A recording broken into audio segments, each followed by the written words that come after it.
right, everyone, welcome to a brand new iceberg, the Doomsday Scenarios Iceberg.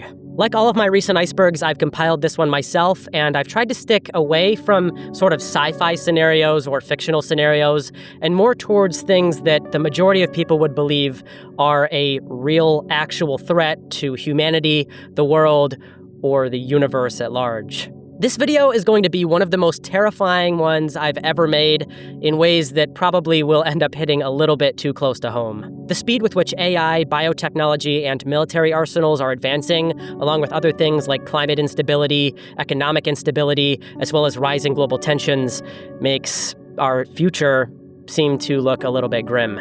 It's hard to say what the world will look like in another 20, 10, or even 5 years, but today we're going to speculate the vast number of different ways it could all come to an end.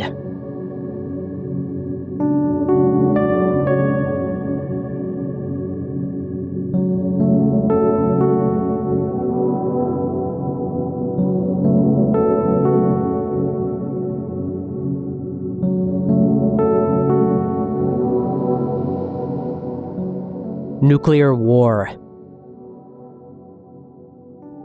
Of course, topping off this massive list, we've got to start off with the most obvious doomsday scenario: nuclear Armageddon, World War III, whatever you want to call it.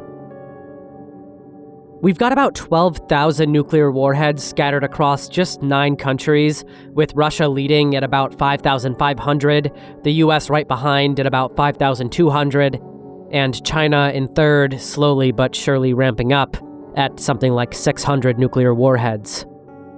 They're being modernized with hypersonic missiles and AI-guided strikes, making them deadlier, faster, and harder to stop.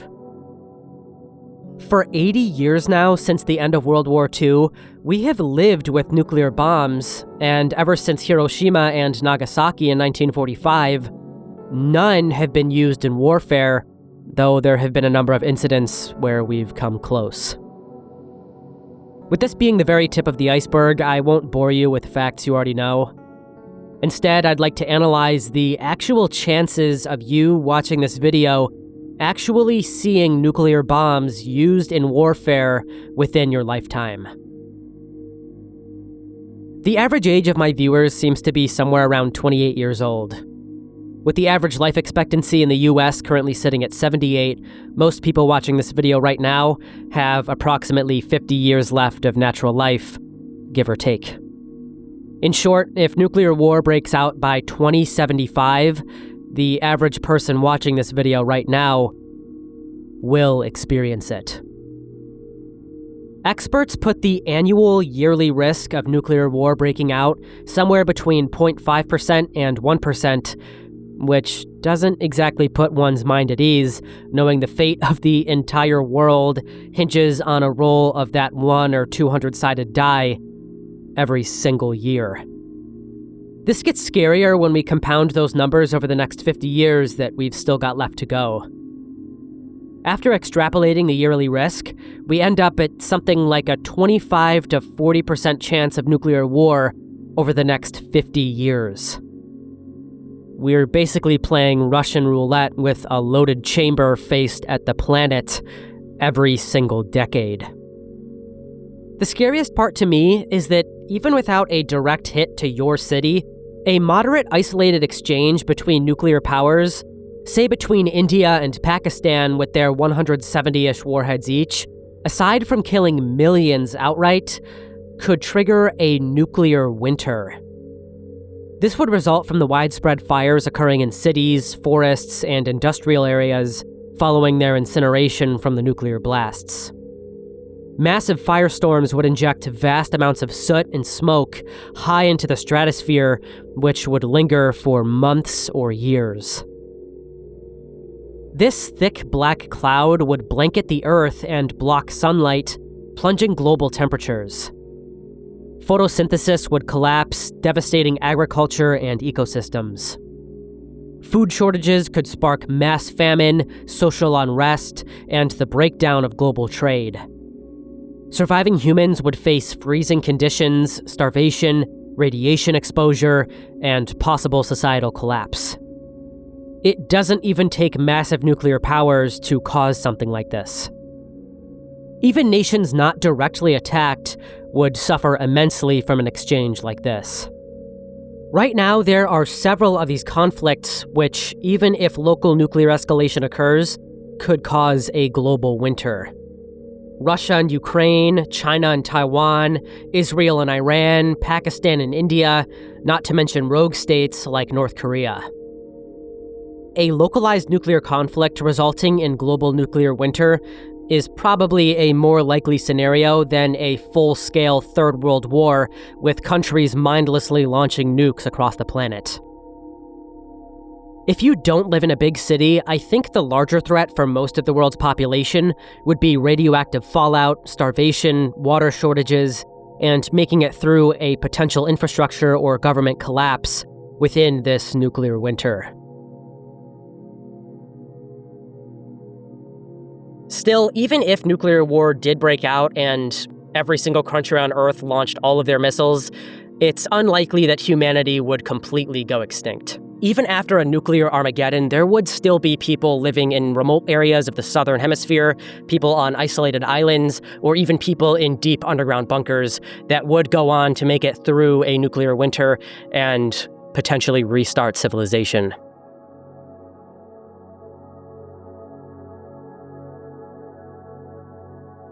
The AI Singularity. Artificial superintelligence is the new kid on the block when it comes to pressing end-of-the-world talk, sitting right up there with World War III, and to many people, even surpassing it now in terms of its threat to humanity. In one of the earliest videos I posted to this channel around 3 years ago, I played around with a now primitive AI art website. The results of my prompts took forever to generate, and when they did, they came out horrendous with the model spitting out these freakish-looking characters. At the time, AI video was essentially an unheard-of concept, and ChatGPT hadn't even been released for public use yet. Today, just 3 years on, artificial intelligence is capable of creating extremely lifelike images that, to the untrained eye, are essentially indiscernible from human artwork or actual photographs. Even AI video generation, voice replication, and 3D environment models are reaching a lifelike caliber. All of this sprouting from almost nothing just a few years ago. To many, even to most, this progress is extremely alarming. Right now, these services seem benign or even appealing to many people. However, others speculate that they may be the beginning of the end of modern society. I was recently introduced to a book on this topic, simply called The Book, The Ultimate Guide to Rebuilding Civilization. This is basically a manual for starting over if the entire world were to fall apart. Its creators at Hungry Minds were kind enough to sponsor today's video in honestly one of the most well-targeted sponsorships I have ever done.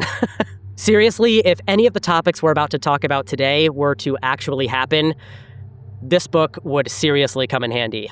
The book contains more than 400 pages and 180 topics on humanity's greatest inventions and discoveries and how to achieve them yourself. Reading through it recently, I learned about different methods for making fire, acquiring clean drinking water, how to determine which plants are edible, and tips for creating simple tools.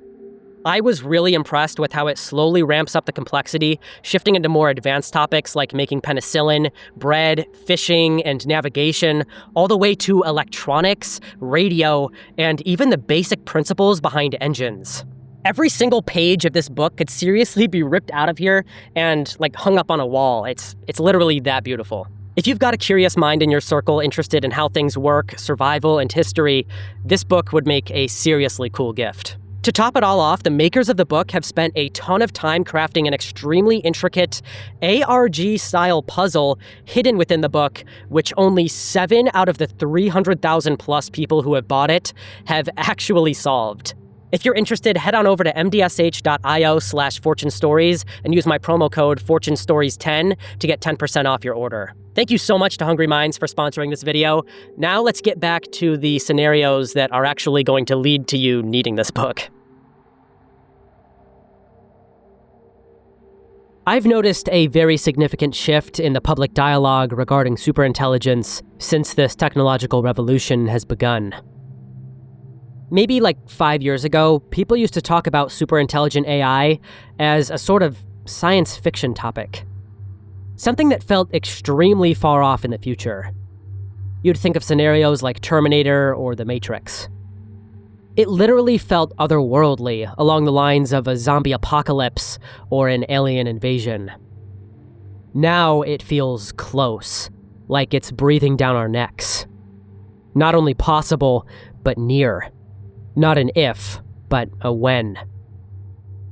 The point in which this intelligence surpasses our own intellect and becomes autonomous and self-improving without human intervention has been dubbed the Singularity. If it truly were to cross a point where it became autonomous or had ran away from human control and accomplished an extreme level of improvement on its own, potentially folding decades of human progress into days or even hours of work on improving itself, it could become something akin to a god. Something alien. Something beyond comprehension, potentially advancing so quick and so fast that we would be reduced to ant-like creatures on this planet. If it began creating goals that differed from ours, we could be seen as an obstacle rather than as a partner. Imagine what could happen if we gave a powerful artificial intelligence system the ability to compute on massive scales, access to global data with which to train itself and act upon, physical systems it can control to advance its own computational hardware, as well as control over essential global infrastructure. Combine each of these things, and you've got a recipe for an intelligence that can outthink, outplan, and outmanipulate us in every domain.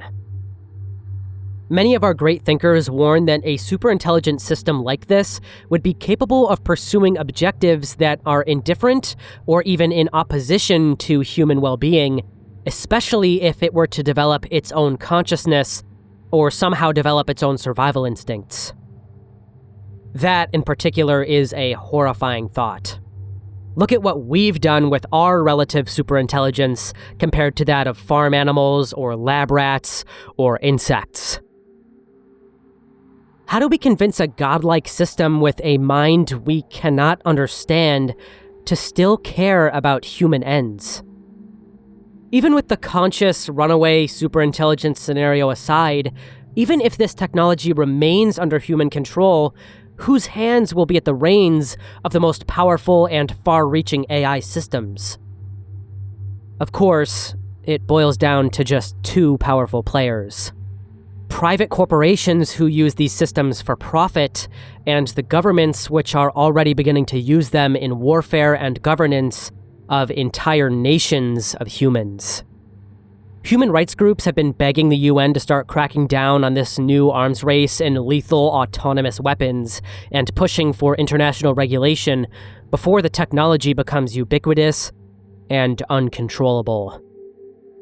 My friend referred me to a paper I'm sure many of you have heard of, simply titled AI 2027.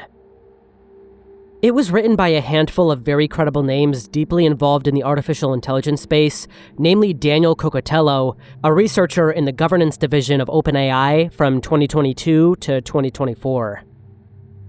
The other writers have completed deep research into artificial intelligence and all decided to come together in the AI Futures Project, which aims to forecast the future of AI and the dangers it may present to our society if handled incorrectly. Their AI 2027 scenario imagines a plausible near future where rapidly improving artificial superintelligence, or ASI, systems transform society within just a few years. Starting with imperfect agents, which we pretty much are already seeing today, that can browse, write code, and act like junior employees. These systems become tools that speed up AI research itself, with AI helping to build better AI. The paper explains takeoff, which is when progress accelerates because automation multiplies researchers' productivity, producing much stronger models within progressively shorter and shorter periods of time. The authors warn that the public is always at least months behind the most advanced internal capabilities of experimental AI models. With this insight applied to the exponentially accelerating approach of ASI, it is noted that it will be very difficult to act on the development of ASI, as it will likely be achieved far ahead of public awareness, since we are so far behind what AI companies or even the government have access to. It could completely blindside us. In their takeaways section, it is written that, quote, millions of ASIs will rapidly execute tasks beyond human comprehension. Because they're so useful, they'll be widely deployed. With superhuman strategy, hacking, weapons development, and more, the goals of these AIs will determine the future.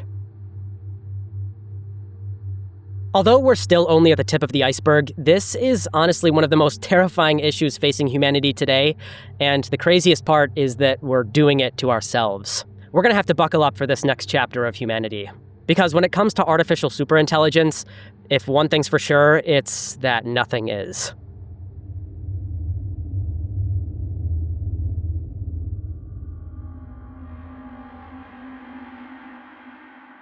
Large-scale blackout or infrastructure failure.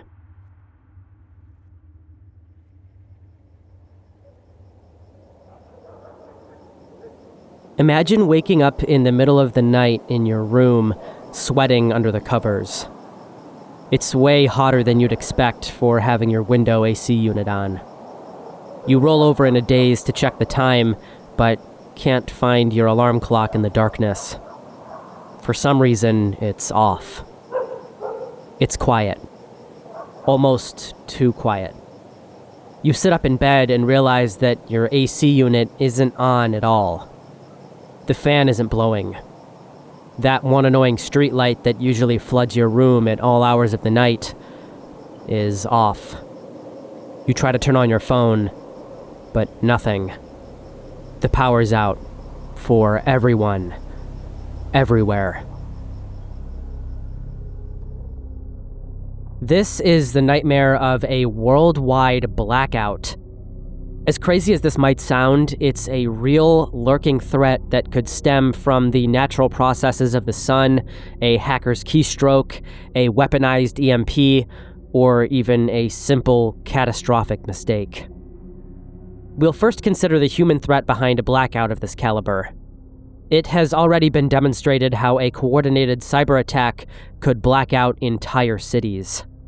In 2015, Russian hackers tripped switches in Ukraine, plunging 230,000 homes into darkness for hours.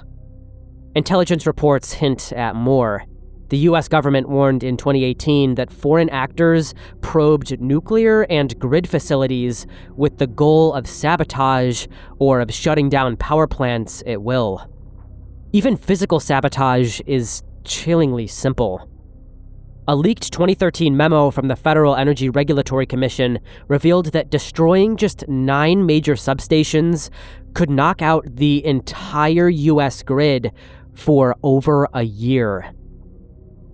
In theory, just a handful of targeted attacks could wipe out critical infrastructure, plunging our entire nation into catastrophic darkness. That same year, in 2013, 6 unknown assailants almost did just that, attacking the Metcalfe substation in Silicon Valley.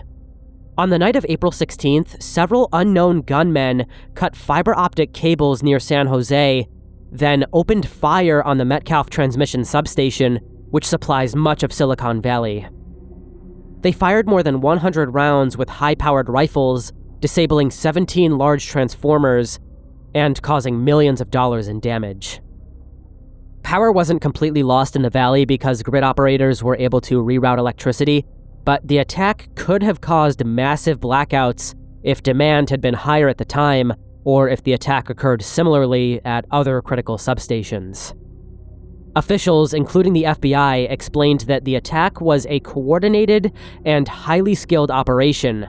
The shooters completely avoided detection, knew exactly where to fire to cause coolant leaks in the transformers, and vanished into thin air before police arrived. The craziest part? Nobody has ever been caught in connection with the crime. The highly specialized nature has led many to believe that the attack was a dry run for a potentially large-scale attack on the US power grid, either by some sort of extremist group or even a foreign military. Next, there's the possibility of an electromagnetic pulse or an EMP. If a nuclear bomb were detonated high above the atmosphere, it would unleash an electromagnetic pulse powerful enough to fry electronics across continents. Decades ago, the US tested this.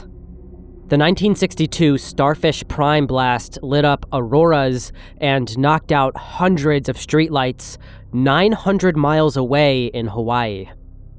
In today's world of sensitive microchips and satellite constellations, the effects would be orders of magnitude worse, especially if set off over major population centers like New York or other big cities. The Department of Homeland Security has explicitly warned that EMPs can affect large geographic areas in this way. Nature also has ways of sabotaging the grid, and it has proven in the past that its cosmic arsenal makes our puny attempts at self-sabotage laughable. In 1859, a solar superstorm known as the Carrington event induced currents so strong that telegraph wires caught fire. At the time, we only had primitive electronic devices, and as a result, only these telegraph systems experienced widespread damage. But experts say if a similar solar storm hit Earth now, it could blow away our electrical infrastructure, frying electronics across the globe. Think cars, phones, hard drives, power stations, transformers, smartphones, computers, airplanes, radios, cell towers, all fried. We almost got a reality check in 2012. A Carrington-class eruption narrowly missed Earth by just days. Even worse, the sun could unleash a super flare unlike anything in recorded history.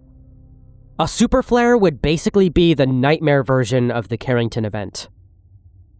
Scientists now know that even bigger solar outbursts have struck Earth in the deep past and left their fingerprints in tree rings and ice cores, which can still be observed today. Our hyper-wired infrastructure would suffer a total collapse if this were to happen. Planes would lose navigation and likely fall out of the sky, ships at sea could drift without guidance, and stock markets, entirely digital, would simply vanish into chaos. No more internet, no more power grids, no communications, no GPS, no rapid way to recover because replacement satellites and transformers would take years to manufacture, and all of our infrastructure would basically be blown away. We lean so heavily on electricity, computers, and the internet in our modern world that we might not even know where to start if it all suddenly vanished, and we had to begin from scratch all over again. These super flares are also known as Miyake events when they hit the Earth, and to be honest, scientists aren't really certain how often they occur. The data we've collected so far on them proves that they've struck multiple times in the last 2,000 years, so if they're once-in-a-millennium events, that would mean we're due for another hit. Either way, no matter what the cause is, whether it's one of these super flares or an attack or an EMP, if the lights really do go out, the implications will be nothing short of apocalyptic. Just minutes without power and water pumps will begin to stall. Hospitals grind to rely on generator fuel, assuming their infrastructure hasn't been entirely fried by an EMP or the solar storm. Next, farms will collapse. Tractors, irrigation, fertilizer plants, All of these things run on electricity or fuel that needs electric pumps. The fall harvest would never come, and it would cause the world to starve. Imagine dead traffic lights, phones and internet fading to silence, economic collapse following the loss of digital banking and computerized saving accounts, food spoils without refrigeration and the rest gets consumed in a matter of days, supermarket shelves quickly emptied and with nobody left to run or protect them once the employees run out to fend for themselves. The rest are eventually looted. Hunger and thirst drives humans back to a primal state, and they do what needs to be done to keep themselves and their families fed. With the pumps off, sewage backs up, clean water vanishes, cholera and other diseases start to spread fast, and humans face lethal dehydration in 3 to 4 days without safe water or the internet to tell them how to acquire it. It's impossible to say how long it would take the world to recover from devastation of this magnitude. This section isn't meant to scare anyone or make you go out and buy cans of food and bottles of water to stock your basement with. It's just a reminder that our world... Lola! I haven't had my rabbit out in a really long time, so I have her out now, because I wanted her to just hop around in the background. But instead of hopping around, she's just biting my feet. Anyway, this section isn't meant to scare anybody. It's just our entire world sits atop a mountain of electrified convenience that could topple over very easily. We have come to rely so heavily on these electronic systems that if they were to all fall apart, many of us would not survive.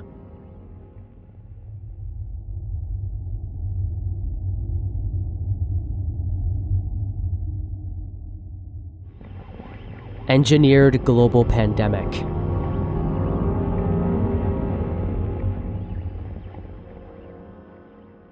Imagine a pathogen sculpted in a lab to be ruthlessly efficient. Maybe something designed to spread silently among the masses, making its way through crowds before any alarm is raised. Something resistant to drugs, invisible to any of our viral detection systems, and crafted specifically to harm or even kill a human host.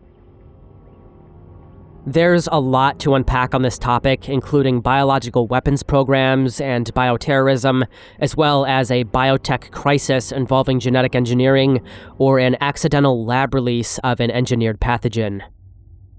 We'll start our discussion with biological weapons programs, which have already been executed worldwide by numerous different nations, with a few notable examples, including the Soviet Union.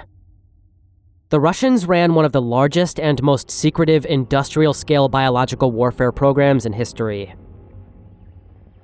They engineered and weaponized smallpox, anthrax, plague, tularemia, Marburg virus, among others.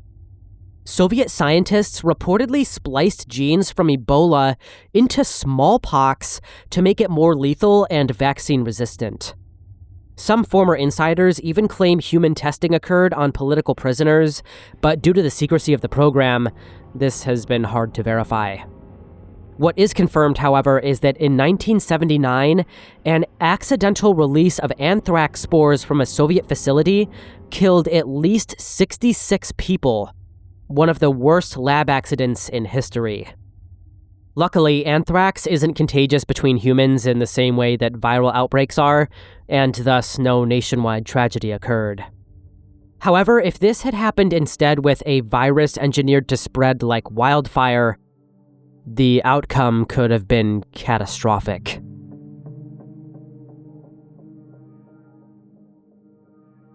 Operation Cherry Blossoms at Night was a planned biological warfare attack conceived by Japan's Unit 731 during the final months of World War II in 1945.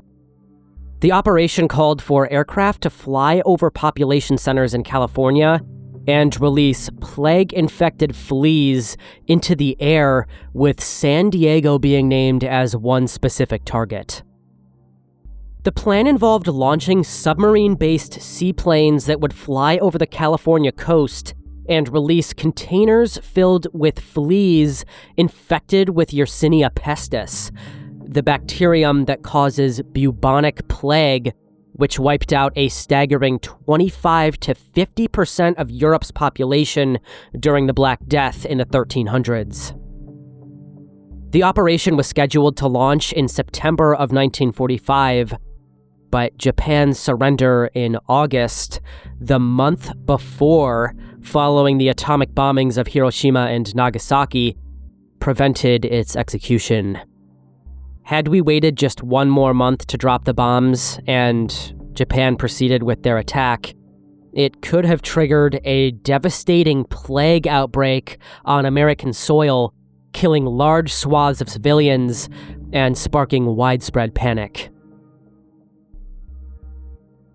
After the war, many Unit 731 members received immunity from prosecution in exchange for sharing their biological weapons research with American authorities, which the US then implemented into their own offensive biological programs. These programs expanded during the Cold War before Nixon declared an end to offensive work in 1969 and ordered a pivot towards defensive research and stockpile destruction. That decision didn't erase decades of experimentation, nor did it extinguish the technical knowledge that could easily be repurposed. In 2001, just 1 week after 9/11, a series of crude but nonetheless lethal dispersals of anthrax were sent via letters through the mail to several different news offices and politicians, including several American senators. 5 people were killed, and 17 others were infected by the spores. This was something different than a military-grade bioweapon. This was an attack that appeared to have stemmed from either a small group or perhaps even a single individual. It demonstrated that with the right resources and motives, those with evil intent can cause grave harm to innocent civilians, should they wish to do so. To be clear, this specific instance was far from a doomsday scenario, but it sparks a discussion of bioterrorism that quickly becomes terrifying when left to the imagination. What if a group with deeper technical competence and a willingness to experiment used engineered agents designed to evade detection, persist in the environment, or target specific populations? Building on our discussion of AI from earlier, what if a determined group with vast resources, access to gene editing technology, and perhaps even a superintelligent AI model capable of aiding the process, decided they wanted to engineer a much farther-reaching attack? Instead of simple anthrax spores, what if they created something viral? Something that could quickly spread between humans, perhaps something that remains dormant for long periods before it tears a person apart from the inside out. With biotechnology growing increasingly complex and more sophisticated by the day, along with their growth now being aided by machine learning, we could start to see some very bizarre agents that defy our usual playbook. I'm aware that we're getting into highly speculative, obscure, and theoretical territory here, but a possible scenario involves a pathogen built on prion-like mechanics. Prion diseases in nature are a group of incurable, progressive, and invariably fatal conditions involving misfolded proteins in the nervous system, which corrupt the healthy ones surrounding them, leading to the destruction of the brain in many animals, including humans, cattle, sheep, and deer. These diseases cause dementia, seizures, tremors, insomnia, psychosis, delirium, or confusion, and again, invariably lead to the death of the infected individual through a typically slow, painful process lasting months or years. If this sounds familiar, it might be because we covered one of these in a previous video on the channel, where we analyzed the case of a YouTuber who was diagnosed with fatal familial insomnia, a prion disease which completely removed his ability to sleep. Over an agonizingly long period of time, we watched this man slowly descend into the disease before passing away. Other examples of prion diseases are mad cow disease and Creutzfeldt-Jakob disease, all of which are completely incurable. I'm sure many of you are already about to go start commenting on this, so it should be noted that as horrifying as these diseases are, they are typically very rare and are not spread in the same way that viral diseases are. They typically require direct contact with these proteins, which is why mad cow disease requires you to actually eat the meat of an infected cow. With that being said, though, the pace of biotechnology advances brings this into question, especially when it comes to weaponization purposes. Unlike natural prions, which spread mainly through contaminated food or tissue and take years to manifest, this weaponized version could be engineered to hide inside a viral or fungal carrier, slipping between people like the flu, seeding them with these misfolded proteins. Victims could appear healthy for months while the protein slowly unravels their brains until waves of neurological collapse erupt simultaneously across populations. No drug, no vaccine, and no standard sterilization to stop it, because prions are nearly indestructible in the conventional sense. The horror isn't just the death toll, but the drawn-out decline. Millions losing cognition, identity, and control, and humanity basically crumbling under the weight of watching our loved ones wither away. Again, obviously, this is just a thought experiment, and that is nowhere near being on the horizon. No viral prion diseases like this actually exist, but the whole point of this section is simply to illustrate that with the rise of biotech, it's very difficult to say what we could be looking at in just a couple years' time.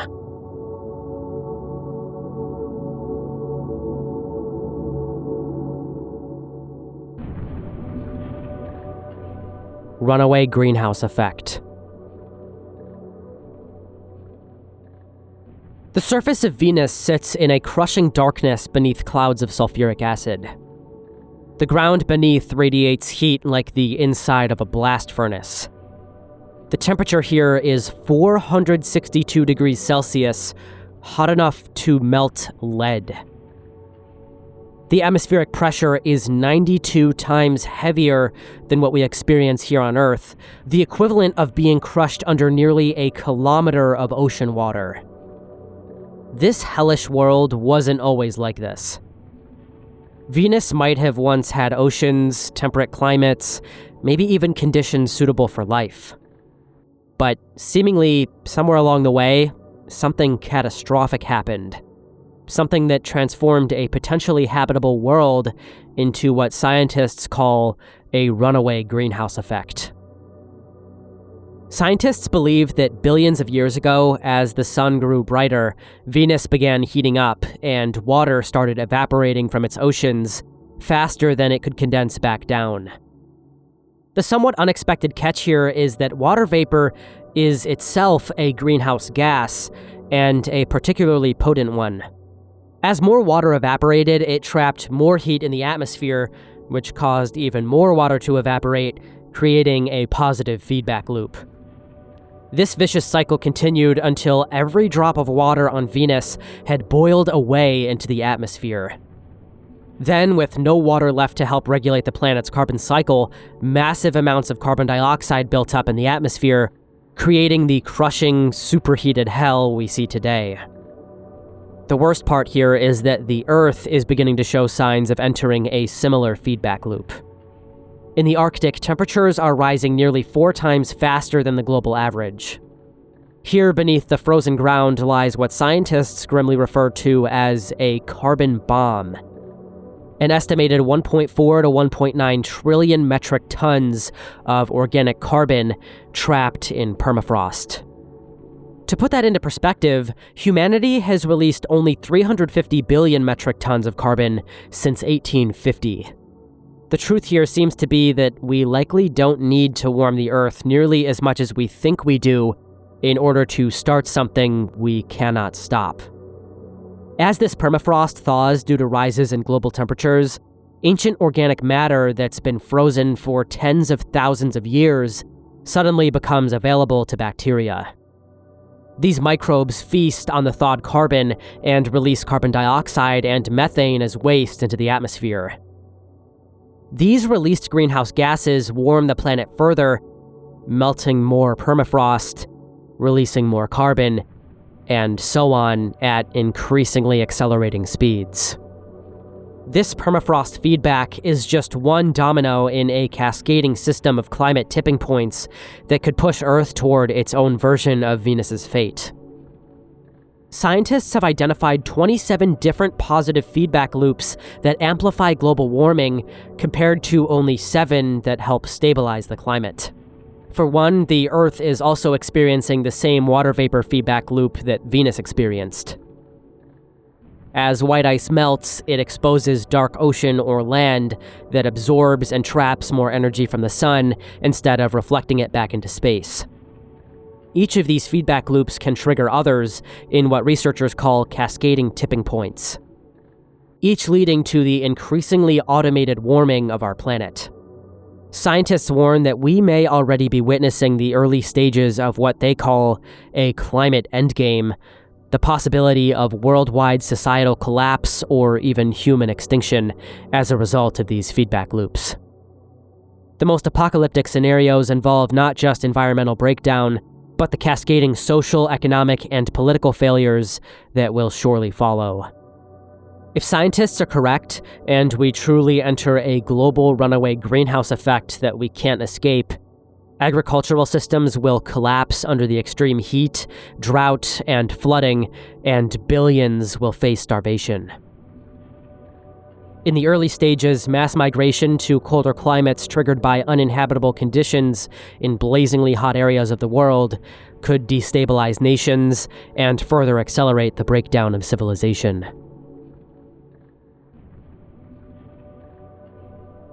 While Earth is unlikely to experience Venus's exact fate because of our farther distance from the sun, the underlying physics would still remain frighteningly similar. Venus should remind us that planets can cross lines from which there is no return. The stable climate which allowed humanity to flourish in the first place may end up being destroyed by our own industrialization.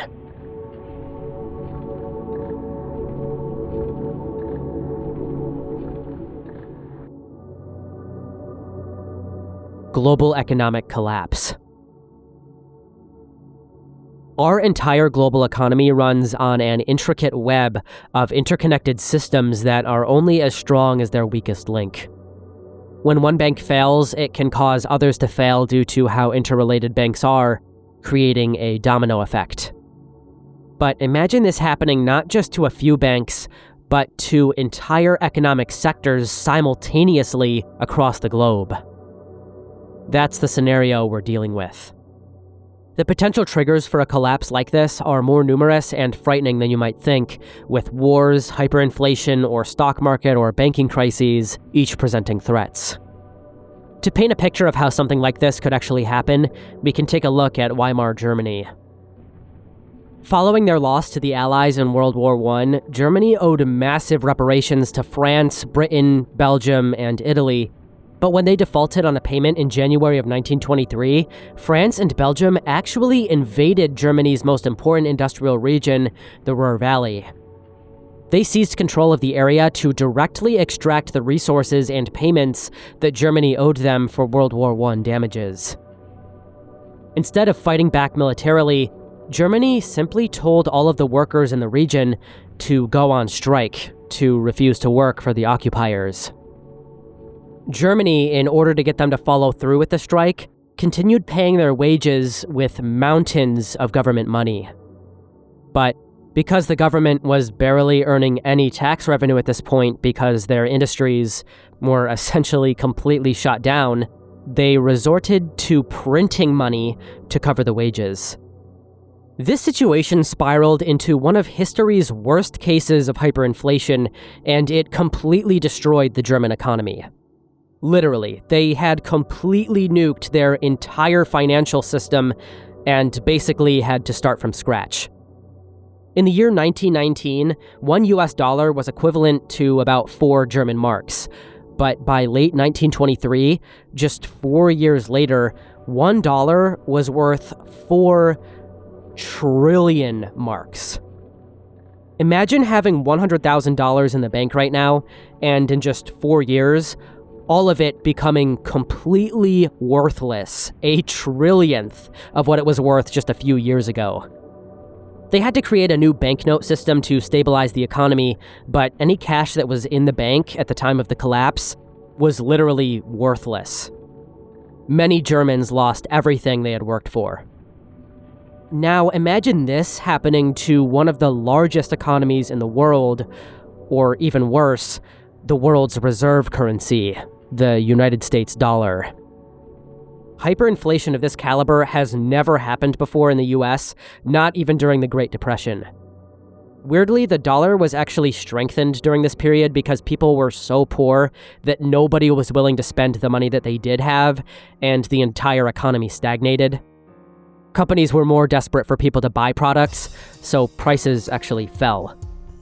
With that being said, there are obviously a million different scenarios that could cause a catastrophe like this, so let's hone in on a fairly realistic scenario that could spark a global economic collapse. Let's imagine a major geopolitical crisis that causes oil prices to skyrocket in the United States. Maybe a cyber attack shuts down major refineries, or even worse, perhaps as a result of rising tensions in the Middle East, like we're seeing right now, OPEC oil producers like Saudi Arabia, Iraq, Iran, and Venezuela all band together and collectively cut off global oil exports. If this were to happen, gasoline prices could theoretically triple overnight.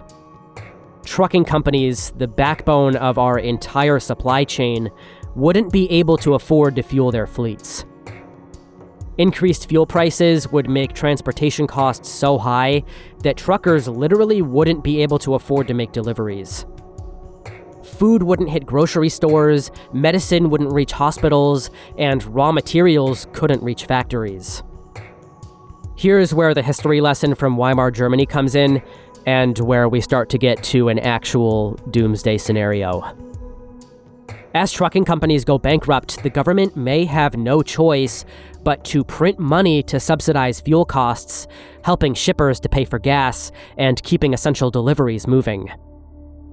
This floods the economy with cash, increasing prices, and inflation. This likely wouldn't be enough to bring things back to normal, and as a result, ordinary people wouldn't be able to afford the gas it takes to drive to work, so they would stop showing up. Factories would shut down because, again, workers can't get there, and raw materials aren't arriving anyway. Farmers can't afford diesel for tractors or fuel for delivery trucks, so food production collapses. Emergency services struggle to respond because there isn't enough money to purchase fuel for ambulances and fire trucks. Police can't even get to the scenes of riots or lootings, which are surely happening all over the country. Imagine having no choice but to ride your bike all the way to the grocery store with nothing but a backpack because you can't afford to fill your car with gas. You walk inside only to see empty grocery store shelves completely barren, the registers understaffed, with lines going all the way to the back of the store, filled with people trying to hoard whatever they can, only exacerbating the shortages. Oil is literally the blood of modern civilization, and without it, nothing moves, nothing gets delivered, and our entire interconnected world grinds to a halt within days. The US and likely other Western governments trying to buy time for global negotiations with the countries blocking gas and oil exports before the crisis becomes irreversible continue printing trillions of dollars. They use this money to bail out failing companies, pay unemployment benefits to starving Americans, and keep essential services running. But things are falling apart fast. Unemployed workers can't pay their rent or mortgage anymore, landlords start losing money, so they can't pay their own bills, property values crash, banks that loaned money for these properties start failing because people can't repay their loans, And it doesn't take long for the crisis to go global, with China, Europe, Japan, and others printing money to save dying companies and essential services in an attempt to buy time. If OPEC countries continue to hold the line and prevent oil exports, we could certainly see serious military intervention in the Middle East in order to get oil flowing, with the alternative being a potential global Weimar Germany situation. Simultaneous currency collapse across the global economy, which has never happened before in human history. Your life savings, your pension, your children's college fund, all of it reduced to meaningless numbers on a computer screen. At this point in the scenario, we would essentially just descend into the global infrastructure failure we discussed earlier. Without power, without an economy, it's impossible to say what would happen.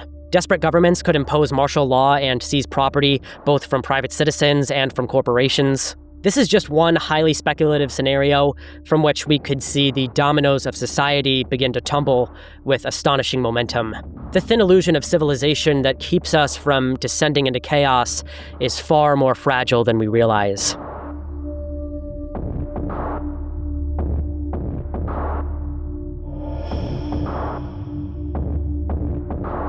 The Rapture. The Rapture is one of Christianity's most dramatic prophecies, rooted in biblical passages that describe a moment when Jesus will return to earth and instantly transport all believers directly to heaven.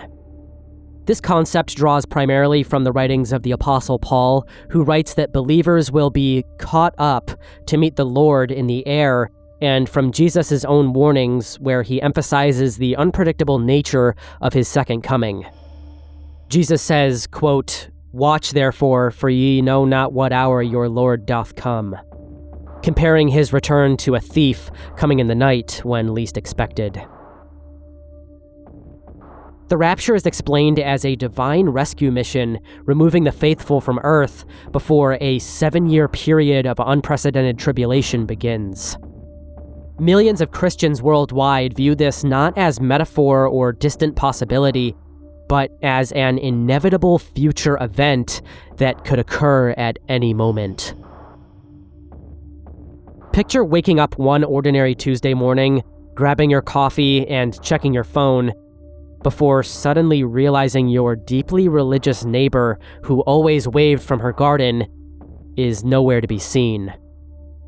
Her car is rolling down the driveway, strangely shifted into reverse.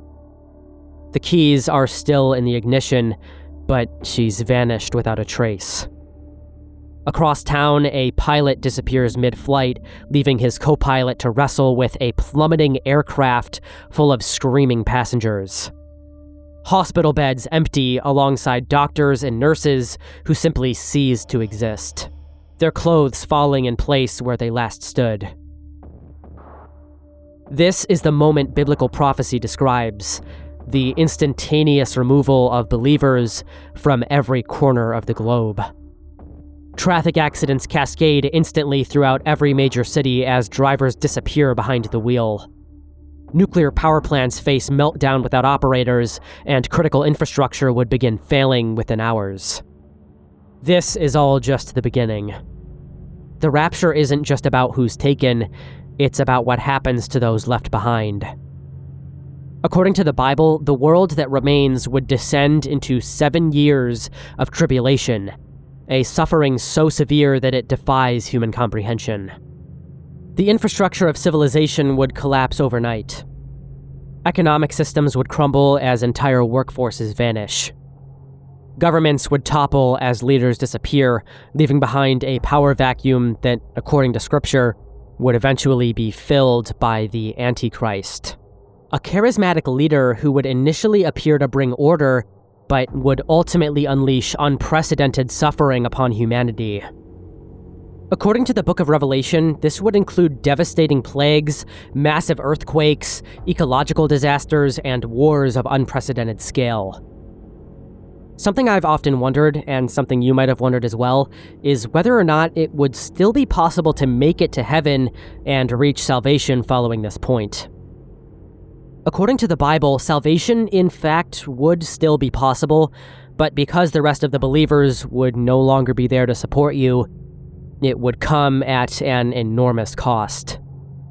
Those who recognize what has happened and turn to Christ during the tribulation, referred to as tribulation saints, would face a horrifying choice. They would be forced to either deny their newfound faith and submit to the Antichrist's regime, or face certain martyrdom as they're systematically hunted down and executed for their beliefs. The window of salvation would remain open, but stepping into it would mean unimaginable suffering. Those who remain would face not only the burdens of trying to restart civilization itself, but doing so while the literal Antichrist was reigning over them. New believers who came to God following the Rapture would face the horrifying knowledge that pursuing Him would ultimately lead to the salvation of their souls, but would certainly lead to the demise of their earthly bodies. This is a doomsday scenario where the greatest catastrophe isn't the actual end of the world, it's being around to experience everything that leads us to that point.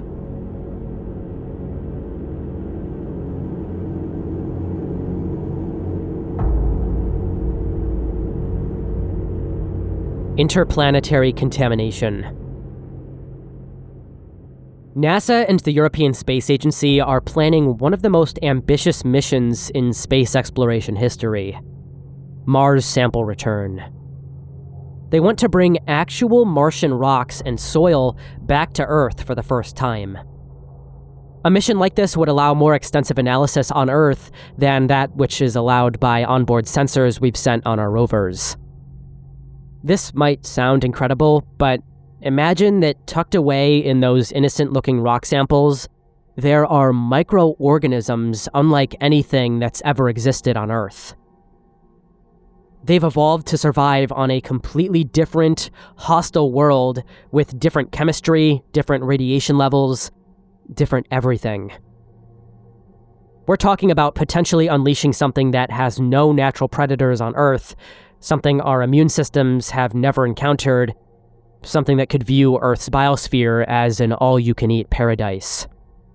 Mars is just one example here. Interplanetary contamination could occur from a variety of different ways, whether it's an asteroid coming down with alien life on it that had been flying through space for, who knows, millennia, or from some other sample return from some other distant celestial object. Imagine these beings so small or so inconspicuous or inconceivable that they pass through our safeguards and escape into our ecosystem. And within minutes of exposure to Earth's atmosphere, they begin to multiply. We've seen what happens when just one wrong species gets introduced to a new environment. Zebra mussels negatively impact ecosystems in many ways. They filter out algae that native species need for food, and they attach to and incapacitate native mussels. These tiny life forms have caused billions of dollars in damage since arriving in the Great Lakes. But at least zebra mussels are from Earth. They still follow the basic rules of chemistry and biology that everything else here does. Now imagine something that doesn't follow those rules at all. We're talking about organisms that might process energy in different ways we've never seen before. They might be immune to every antibiotic, every antifungal, every treatment we've ever developed. We'd likely have no idea where to start, and have no idea what we're dealing with. The fact that life was able to start here on Earth means it's possible for it to start other places as well, even if that life is scarce or simple single-celled organisms. Assuming they're even cellular, maybe they're something completely different. Again, imagine something entirely new, something that operates with principles both figuratively and literally alien to our science. Extraterrestrial microbes could have biochemistry so different that they don't even compete with Earth life directly. They could simply make Earth uninhabitable for everything else. Imagine microorganisms that excrete waste products toxic to every form of Earth life. Imagine bacteria that fundamentally alters the composition of our atmosphere, or that breaks down essential molecules that all Earth life depends on. I'm sure many of you are already thinking of this, but the closest historical example that we have, aside from invasive species, would likely be the diseases brought to the Americans by European explorers during the Columbian Exchange. As I'm sure you already know, the Native American populations were absolutely decimated following the arrival of the Europeans. Diseases like smallpox, measles, typhus, influenza, and the bubonic plague spread like a wildfire through dry brush. They had no idea what they were dealing with, and if our conventional understanding of biology is thrown out the window, neither would we. We've obviously done sample return missions before. The Apollo missions brought back 842 pounds of moon rocks. Japan has collected samples from asteroid Itokawa. NASA's Stardust captured comet dust, and Genesis collected solar wind particles. The crucial difference here is that none of these samples came from another planet that could potentially harbor life. We've gotten comfortable with sample returns because we've been dealing with sterile environments. Moon rocks, asteroid dust, comet particles, these are essentially cosmic fossils from dead worlds. NASA's Mars sample return mission is moving forward with the same confidence, building the most sophisticated biocontainment facilities ever conceived, using multiple layers of protection, air filtration systems that can catch particles smaller than viruses, and sterilization procedures that would make a hospital operating room look primitive. But nature has a way of finding that one weakness you didn't plan for. Every invasive species disaster in history started with someone being confident that they had everything under control. The zebra mussels that have cost billions of dollars and fundamentally altered entire ecosystems, they hitched a ride in ballast water that nobody thought twice about. One tiny oversight, and now they're everywhere. What will our tiny oversight be with Martian samples? A microscopic crack in a rubber seal, a few seemingly innocuous specks that slip through a filter designed for Earth-based organisms, a decontamination procedure that works perfectly on every Earth microbe, but misses something that uses completely different chemistry. We're potentially talking about the entire atmosphere of Earth being polluted and altered by something we brought back from some other planet. Granted, the chances of there actually being life on Mars are very, very slim. Still, most scientists today know that there was water on Mars at one point, liquid water, and that seems to be how life started here. So, given that knowledge, if there was life there at one point, it's possible that it has adapted to live in this extremely hostile environment, even in very small quantities, in a very small size. If we miss something like this and bring it home, there's no going back. There is no recalling an invasive species. Earth would become an uncontrolled experiment in astrobiology with us as the unwilling test subjects.